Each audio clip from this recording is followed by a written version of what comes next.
A changed defense is coming. Raiders could suffer a huge loss in defense by losing their third-best outfield player. The defensive tackle could also leave the Raiders after they added a Miami Dolphins player. Subscribe to the channel if you want to receive all the important information about the Raiders. The Las Vegas Raiders defense could be ready for a very good 2024, and that's thanks to a deep defensive line. Defensive tackle Christian Wilkins and defensive end Max Crosby lead the group, but there is a lot of good depth. Perhaps the third-best defensive lineman is Malcolm Koonce, who was second on the team with 8.0 sacks last season. However, he is on an expiring contract, and the Raiders also have former number 7 pick Tyree Wilson waiting in the wings. If the Raiders see Wilson's progress and don't want to pay Koonce, Bleacher Report's Christopher Knox suggested the fourth-year defensive end as a trade candidate this season. The Raiders certainly aren't offering Crosby in a trade, and Koonce is entering the final year of his rookie deal, Knox wrote in a July 1st column. Without an extension or the franchise tag, there is a chance Las Vegas could lose him in 2025 free agency anyway.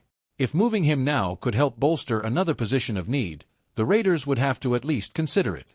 And while losing Koonce would be a detriment to the defense, it could also help open up opportunities for 2023 first-round pick Tyree Wilson. Wilson didn't have a huge impact as a rookie, but he recorded 3.5 sacks and 11 quarterback pressures while playing just 44% of the defensive snaps. While Koonce was very good last season, he had a combined 2.0 sacks in his first 2 seasons. It's hard to imagine teams willing to give up much in a trade for him. If the Raiders want to trade him, it would make more sense to let him play a few games and rack up a few sacks so teams know 2023 wasn't a fluke. Koonce wasn't the only defensive lineman Knox listed as a trade candidate.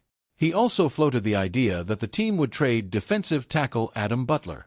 If another team finds itself desperate for help on the defensive interior, however, Butler could conceivably bring in a strong return, Knox wrote. The 30-year-old has never been a full-time starter, but defensive tackles who can get after the quarterback will always be coveted in the NFL. Butler has shown he can generate internal pressure. In 6 seasons with the Raiders, Miami Dolphins, and New England Patriots, he has averaged just over 3.5 sacks per campaign.